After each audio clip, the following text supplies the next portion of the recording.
Bir yiyəsiz qəmim varsa,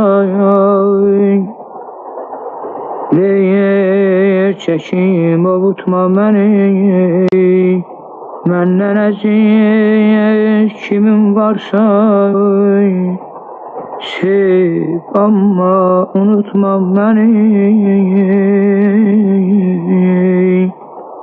Gecəyəm çırağım sənsən, çiçəyəm budağım sənsən, ən əziz qonağım sənsən. Qapımdan qayıtma mənim, yuxuyumda ya könlünü alsam, kolumu boynuna salsam, da ölüm yuxusu olsa,